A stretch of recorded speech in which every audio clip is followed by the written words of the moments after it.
فرماتے ہیں ایک مچھلی اللہ تعالیٰ نے دریا کے کنارے بھیجی. فرماتے ہیں وہ تھی تو مچھلی پر پہاڑ جتنی تھی. بخاری میں لفظ ہیں, حضرت جابر ابن عبداللہ رضی اللہ تعالیٰ عنہ فرماتے ہیں 300 آدمی 18 دن تک اس مچھلی کو کھاتے رہے, مچھلی ختم ہی نہیں ہوئی. مچھلیاں نہیں, مچھلی. کہتے ہیں 18 دن 300 بندہ کھاتا رہا, مچھلی ختم ہی نہیں ہوئی. اور فرماتے ہیں کہ اس کی ہڈی نکال کے, کانٹا کہیں گے آپ اپنی زبان میں, کہتے ہیں وہ نکال کے نا تو اس کو کھڑا کیا نا جب, تو اونٹ کجاوے سمیت اس کے بیچ سے گزر جاتا تھا. 2 اس کے کانٹے جوڑے. فرماتے ہیں وہ اس کا گوشت ہم کھاتے تھے اور اس کی چربی بطور تیل کے ہم جسموں پہ ملتے تھے. بیماروں کو اس سے سکون آتا تھا, تندرستی شفا ہوتی تھی.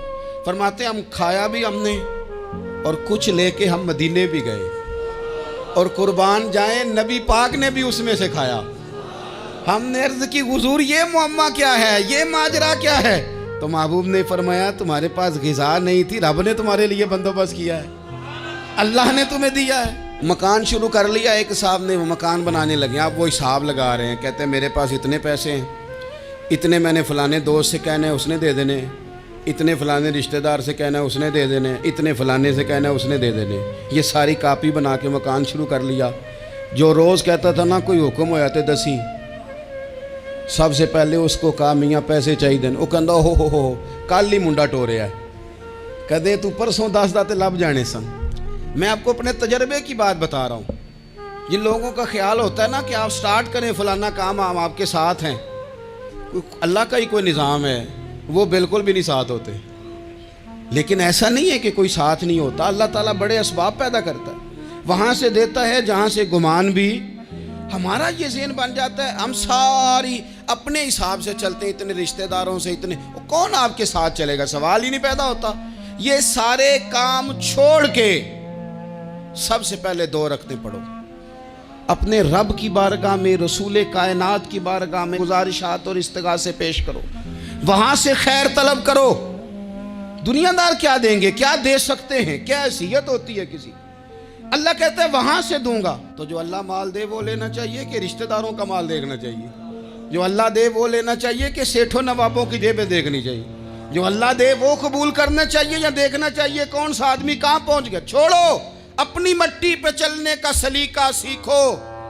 کسی کے سنگ مرمر پہ چلو گے تو پھسل جاؤ گے, پھسل جاؤ. اس پر ایک اور بات عرض کر دوں, صحیح بخاری سے, مسلم سے ایک اور بات. کچھ چیزیں ایسی ہیں جن سے اللہ کی مدد آتی ہے, مدد ملتی ہے. ایک چیز ان میں سے ایسی ہے جس سے بہت مدد نازل ہوتی, وہ ہے کہ جب رب آپ کو دے نا تو پھر آپ بھی اس کے رستے میں دیں, پھر مدد آتی ہے, پھر اور آتا ہے. بخاری مسلم میں حدیث ہے, یہ زیادہ ہی توجہ طلب امر ہے, اس پر آپ غور کریں گے. حضرت ابو ہریرہ فرماتے ہیں کہ نبی پاک علیہ السلام نے فرمایا ایک شخص نے بادلوں کے اندر سے آواز سنی کہ فلاں آدمی کا کھیت اور باغ خشک ہو گیا ہے, وہاں برسو اور اس کے کھیت کو سیراب کرو. وہ بڑا حیران ہوا کہ بادل سے آواز آ رہی. پھر اس نے دیکھا کہ ایک پہاڑی پر بارش ہوئی, وہ بادل وہاں برسا, پھر نالیوں سے ہوتا ہوا پانی ایک طرف چلا. تو جس نے آواز سنی تھی, حضور بیان کر رہے ہیں, وہ بھی پیچھے پیچھے چلا کہ پانی کدھر جا رہا ہے. اس نے جا کے دیکھا کہ ایک مقام پہ ایک باغ کو وہ پانی لگ رہا ہے اور ایک آدمی وہ پانی لگا رہا ہے. اس نے اس سے پوچھا تیرا نام کیا ہے؟ اس نے کہا کیوں؟ کہنے لگا بتا نا. اس نے نام بتایا تو کہنے لگا یہی تو وہ نام ہے جو میں نے بادلوں کے اندر سے سنا ہے کہ فلاں کے کھیت کو پانی دے دو. اس نے کہا یار تو کیا عمل کرتا ہے کہ اسپیشل تیرے لیے بارش برسے. یہ بخاری پڑھ رہا ہوں, سیاستہ سے حدیث عرض کر رہا ہوں. اس سے پوچھا تو کیا کام کرتا ہے کہ جناب اللہ تبارک و تعالیٰ کا حکم کرم آیا کہ خاص تیرے لیے پانی برسے اور تیرے کھیت کو سیراب کرے. تو اس نے کہا چھوٹا ذمہ دار ہوں, پر جب فصل اگتی ہے تو 3 حصے کرتا ہوں. ایک حصہ اپنے بال بچوں پہ, بہن بھائیوں پہ خرچ کرتا ہوں, ایک حصہ پورا, اور ایک حصہ دوبارہ کاشتکاری پہ لگاتا ہوں, اور تیسرا حصہ خالص میں نے مسکینوں, یتیموں اور غریبوں کے لیے رکھا ہوا ہے. وہ جو تیسرا حصہ, اللہ کرے آپ سمجھے, وہ رب کے بندوں پہ تیسرا حصہ خرچ کرتا ہے نا, تو کریم مالک نے فرمایا جہاں سے غریب کا حصہ جاتا ہے وہ کھیت خشک نہیں رہنا چاہیے، وہ جہاں سے مسکین روٹی کھاتے ہیں وہ خشک نہ رہے، جہاں سے یتیموں کو کچھ آتا ہے کہیں اس کی فصل رہ نہ جائے۔ میں اور آپ بھی اگر اپنے مال میں مسکینوں، یتیموں، غریبوں کے حصے رکھ لیں گے تو فصلیں خشک نہیں رہیں گی، ان کے اندر تازگی آئے گی، نور آئے گا، کرم آئے گا، خاص کر خدا کی رحمت برسے گی۔